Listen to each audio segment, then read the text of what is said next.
up, everybody? It is Alex from Heavy New York, calling from the quarantine zone again, and this time we are here with Marcus and Burke of the Almighty Demon Head. Thank you so much for your time today. It's great to have you here. Thanks for having us. Yeah. Thanks. Yeah, it's so great to have you here. We have the brand new album Viscera coming out in 2021. It's great to be able to talk about some new music that's coming out next year, so we have something to look forward to. Do you consider this like a continuation of Hellfire or Ocean Void, or do you think that this is like maybe a new start for Demon Head in a way? I mean, it's of course it's a continuation because it is a continuation, but it varies. Like it's quite different from Hellfire Ocean Void in both in terms of how it sounds, but also how that we made it. Because we just after Hellfire Ocean Void, all of us we moved to different countries. So I live in Ireland, and Mikkel, he lives in Sweden, and the rest stayed in Copenhagen.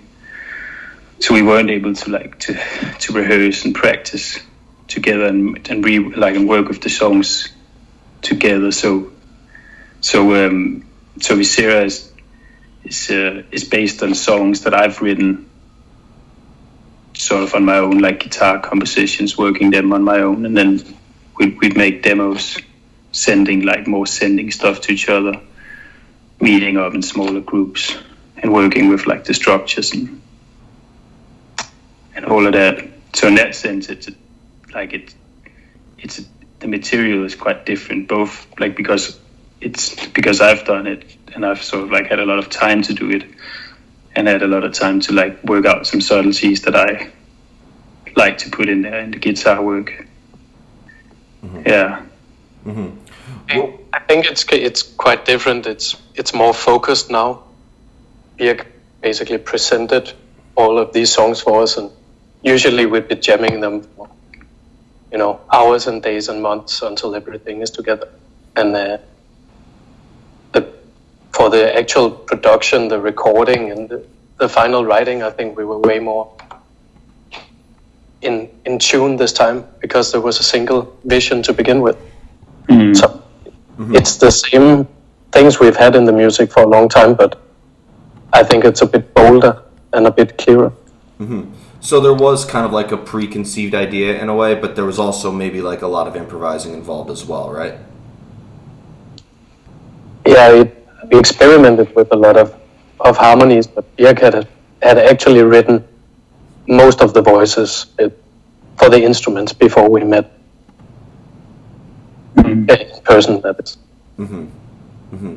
Yeah, and also like the demo, it's interesting to work with these demos because it's, I guess, the first time we've done it, but it's also that it had different stages. Like we'd also record then when we learned how to play the songs all together. We record new demos and work with them. So like we had a lot of steps into getting to know what we'd like to do. So when we decided to record it, we kind of knew actually what was going to happen, really. Mm-hmm. Do you feel that the first single that you released, The Triumphal Chariot of Anatomy, could serve as like a clear representation of this whole album, or is that just like one little taste of the entirety of Viscera? I think it's... do you want to start, Birk? No, go ahead. I think it's definitely one aspect of the album. I think both narrative-wise and musically, there are sort of two realms that exist on Viscera, and the Triumphal Chariot of Antimony is the heaviest one, the one that's the biggest expression of one strand, I think. It's also the conclusion of the album. But I thought it was a really powerful place to start. It's interesting. You start off with the end of the album to introduce people into it. That's fairly unique. I was wondering about that. That was kind of like a bold move in a way. I respect that a lot.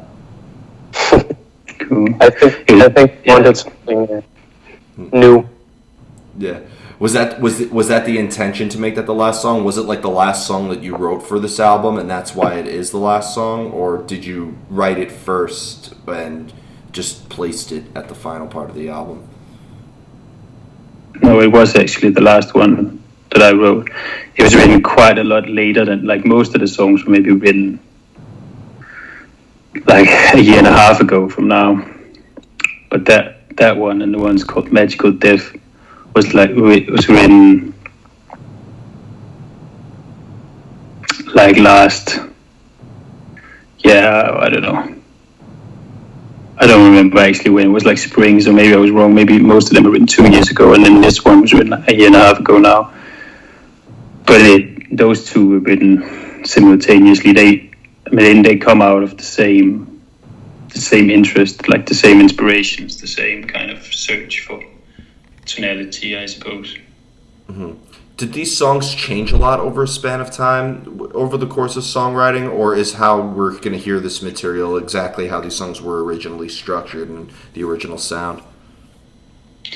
Those two were actually, they were done like almost as I would have done it in the beginning, because it was also an experiment for me to try and write some music that would work just like only on one guitar, because normally we two guitarists in the band, me and my brother, but he decided to have a kid. So I was like, when I wrote these songs, I was like, okay, what am I gonna do if you know, like, if he can't play with us anymore, if he's too busy being a parent and stuff.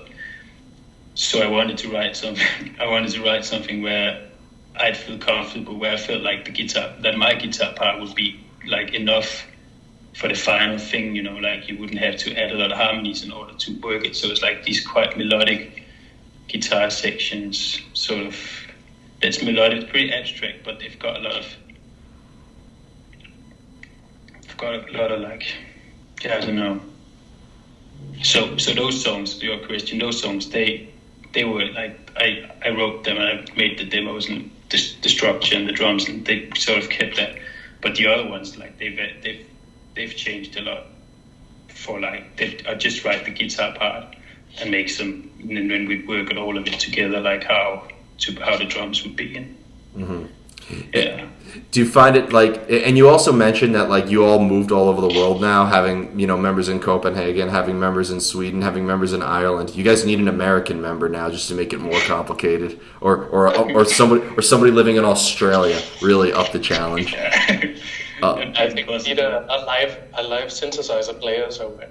yeah. You'll do a live stream performance, and all of you guys are from different countries, and one person will be on the moon. That would be incredible. Yeah, it's very 2020. Yeah, right. There's this composer that I really like called Pauline Olivera. She's American. She died some years ago, but she did this performance where they sent her signal to the moon and back. So like she would play, but then she would make like this sort of like duet with herself. She played the accordion, and then they'd send her signal to the moon and back, and sort of like the time it took, sort of an old performance, but the time it took, then she would like play with herself. Whatever many seconds later, it would be transmitted back to Earth again. I'm waiting for a band one time to record an album in space. I need to hear that happen one time. I hope we get that in our lifetime, like a satellite mobile studio just orbiting the Earth. Yeah. Maybe you guys could do it. Maybe that could be the idea for the next album. If anyone has the budget for it, we are all up for it. Yeah, exactly. I don't know. Well, maybe there'll be some visa issues that we have to work out, but we'll make it happen. But has there ever been a time where maybe like lyrics or a concept or a subject matter could help influence the music as well? Or has the music always had to have been laid down first before like a story or lyrics are put into place? That's actually an interesting question. Mostly before this album, I think the vocal and the lyrics have evolved pretty parallel to the music. Also before me and Birk and Mikkel have been writing the music, sort of bringing songs and parts, right? And we've been jamming it together with the others. And then I had more of a chance to reflect the lyrics in the music. This time it was more as if what I had to find something that did justice to the songs that Birk had presented to us. And I actually thought that was a hard job, but I like being pushed to do something more than I usually would. Yeah, as you should. Otherwise, you don't evolve. Exactly. So just trying to find something that would not feel empty on top of what I think are really, really deep harmonies. It took a long time. Yeah. And what's funny is like I consider the music to be kind of experimental for Demon Head. Like I can't put you on like the periodic table of heavy metal subgenres. I feel like, there's elements of like rock, straight up rock. There's elements of doom. There's elements like I feel like you could listen to this music when somebody like on somebody's birthday or at somebody's funeral. That's how I describe Demon Head in a way. So, trying new things in your music has clearly never been an issue, right? It almost seems like trying new things is key for Demon Head, right? Absolutely. It definitely is, yeah. I think it's. I'm thinking a lot about it, sort of like this thing. If you choose to rest in something you know how to do, or if you choose to continue to learn and to continue to change and to continue to be in a creative space where you don't know what's going on. Like if you learn something, if you're curious about music, you go somewhere where you don't know the rules yet, you don't know how it works, like the music you want to make, you don't know how it works, so I just think that I'm there constantly myself, whatever music that I'm making, I feel like that I have to be in this space where I don't know the rules, where I don't know how it works, in order to be like interested in it, in order to put my heart into it, and to be like. And I think it's also interesting music that comes out because you have this interest in the. You can hear the interest. You can hear that it's also someone learning. There's a lot of energy in that. There's a lot of sort of like you're reaching for something. You're actively sort of like reaching through it for sound, and then also to in a way to document that. I think is like. It's also generous, like it's a generous thing to do as a musician, as a composer, to be open in a sense, to not have to put these really like to not be so like perfectionist that you don't want to show something that also is a bit fragile in a way. Yeah. Do you like try to capture a moment in the songs? Is that kind of like the goal for it in a way? Yeah. I don't know about like an actual moment, but I really like to, like, I think, like this sort of like being a perfectionist or whatever, I think that I'm really critical, but I'm definitely not a perfectionist because I don't think perfect things are not really interesting. They're closed, like there's just this shell to them that you can't enter as a listener, that if it's imperfect, then it's easier to go into the music and to understand it and to sort of like, it becomes more of a physical space for me. And then if you're critical, then you'd write a lot of things, but you'd also scrap a lot of things, and then you'd be like, this thing was good, like this thing's got something. Yeah. So in that sense, there's more of a moment in it because it was maybe written in a short amount of time and kept that way. So the moment that it was written would be in it more. Yeah, maybe.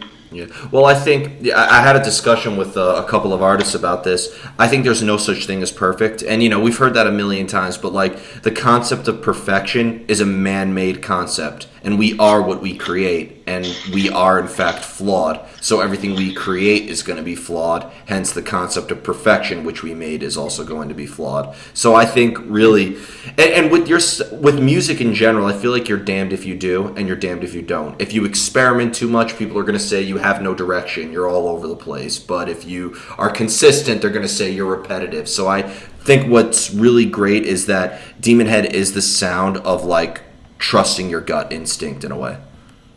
Mm-hmm. I'm happy that it sounds like that. I think we've reached a point where we trust each other and ourselves a lot, exactly as you say. Like, okay, we'll do this. If we do something, then we'll do it an extra step in that direction. Don't hold back on it. Now you're doing this thing. Yeah. And we talked a lot about that before going into the final writing phase of these songs. I remember, like, okay, we have a slow part. We're going to make it even slower. We have a super expressive part where, you know, energy is flowing. Okay, make it as energetic as you can get away with without painting. So I think we pushed a bit more and trusted ourselves. You ready for the most difficult? Oh, you were saying? But it's just something that I remember now is like this. At least it's something that I follow myself a lot when I'm whatever, you know, like whatever type of art or whatever sort of like thing that I'm trying to understand. Is this sort of like this to compare sometimes to compare music, for instance, with painting, in this thing where you've got painting where you can see when you paint something, you see the process in the painting because you can't erase anything. You know, like you put a stroke on the canvas and you can see that through the last result as well. Like you can't just erase that, even how many times you paint onto it. It's still gonna affect the final result of your painting, how it looks and how it's perceived. But in music, you can just delete it. I can sit and play something on a guitar and I can just decide not to use it. You know. Yeah. And no one's gonna know about that. So you can sort of like you can just erase the trace. You can just erase your traces throughout the creative process, which I think it's also a bit, you know, it's not necessarily good in a way. I don't think in order for how you as a listener would understand the music. If you don't have that process in it, I think it'll be more difficult to understand it. So this thing I always think about that a lot, like to try and keep the process in the music as well. Yeah. Yeah, it wasn't a continuation of anything that Marcus said before. It was more, I just remembered this point. Yeah. And you know what's funny is too, like, first off, as a painter, that means a lot that you use that analogy. I love it. And I've always said that, you know, there's rock and roll heaven where, you know, Eddie Van Halen is and Dimebag is and all that. But there's also rock and roll hell. And I think rock and roll hell is where you are trapped in a tomb full of the riff ideas that you just threw away. That's rock and roll hell for me. It probably is. Yeah, the realm of forgotten riffs. Probably a lot of the best ones were probably forgotten though. Yeah. You ever worried like the song you leave out of the album is going to be a B-side and just be the biggest hit you guys ever had? Okay, Was we that a haven't question? that much out actually. But there is this thing, you know, I played this thing one time on the guitar and I've been trying to find it ever since because it was the best riff in the world, but never could find back to it, didn't record it. It's so heartbreaking. It's so heartbreaking. And with modern technology, there's no excuse for it either as well. Yeah, exactly. Yep. The realm of forgotten riffs. That's where we're all going to go. I'm trying to pitch that name for a B-side record for people in the future too. But before we go, first off, I want to thank you both so much for your time today. I really enjoyed this discussion. Is there just anything else that you would like to promote, like maybe to hold people over, maybe like a live stream performance or some new merch that you would like to plug for the release of Viscera? Well, thank you first for having us and taking the time to talk to us. Anytime. Mm-hmm. We have, the record will be out soon. The pre-order is ready and there's a lot of things to go with that. We'll have a couple of release concerts here in Copenhagen, if all goes well. We have 2 planned so far. Okay. And I think one of them might be streamed, but we'll have to get back on that. Okay, fair enough. Fair enough. But thank you guys so much. Everybody, we are here with Demon Head, Viscera, coming out via Metal Blade Records in 2021. Pick it up then. This is Alex from Heavy New York, and we will see you next time.